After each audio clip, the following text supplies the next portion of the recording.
Omega Danielson. I thought the match was fantastic. Now, there were some people saying how this was probably Omega's best match. And I think that's asinine to say. Jim Cornette said that it was the best match he has seen from Kenny Omega, which just proves not even close. Just proves that he does not watch New Japan Pro Wrestling.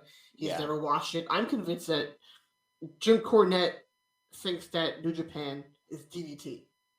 DDT is where Kenny Omega wrestled the blow-up doll and the little girl and the broomstick, which he did that because DDT has a big aspect of it that is comedy wrestling. And I'm convinced that Jim Cornette does not understand the difference. And I got to give him credit. He commended Kenny Omega a lot, but I don't think that he understands what Kenny Omega can actually do, because I don't think he ever watched him in New Japan. I don't think he ever watched a New Japan match of Kenny Omega's. But now back to the Danielson Omega match. I love that it went to a draw.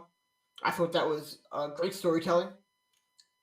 As we've seen with Okada Omega 2, utilizing a draw can do a tremendous job for the storyline.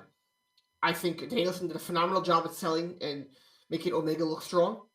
Now, I know you guys are saying that Omega did most of the damage, but actually, if you look, there was someone on the Patreon account, and he was breaking down the match by statistics, and he showed that statistically, Daniel Bryan had more offense, which, that's how it felt when watching him. The majority of the match felt like Brian Danielson was in control. And I wasn't acknowledging Daniel Bryan. I have no idea who that guy is. One thing that I was not too happy with was they should have did the time limit the same way New Japan does, how they break it down by portions each part of the match. At the end, they should have counted that it was coming down. They should have had Brian Danielson rushing to get the lapel lock on. He gets it on, and in the middle of the ring, while the 10 seconds are going down, and Omega just does not tap. He wasted out the time.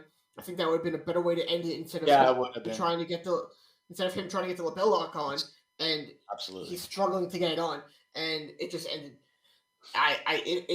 They should have done a better way of doing the time. I thought that was kind of not the best, but if you look at what Daniel Bryan said in an interview that AEW posted to the social media, because Kenny Omega said that Daniel Bryan?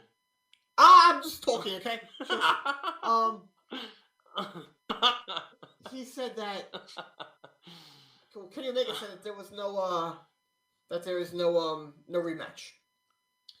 And you look at what he said in the interview, he said, I understand how Kenny said there's no rematch, and he understands that AEW has a ranking system. And he's going to utilize that ranking system to get number one and get his rematch. Now, if you look at it shows the AEW has and how they generally build talent up for a pay-per-view. They're doing it right now at Thunder Rosa. They do it all the time. They use Dark and Dark Elevation, have matches on there, build up their record. I think Brian Danielson is going to wrestle on all 4 shows, actively a lot. And he's going to have matches on all 4 shows, building up his record. And then he's going to go up the rankings. I think he's going to wrestle guys who are in the top 5, and he's going to beat them. And I think they're going to utilize that aspect to have him jump even more. And I expect by Full Gear, he will be number 1, face Omega. This time it'll be a 60-minute match.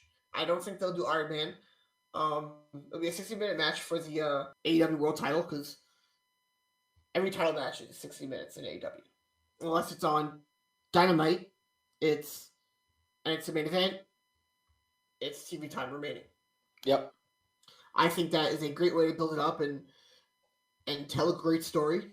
I think they're going to do a great job, and I don't expect Brian Danielson to win at Full Gear, if that is what happens.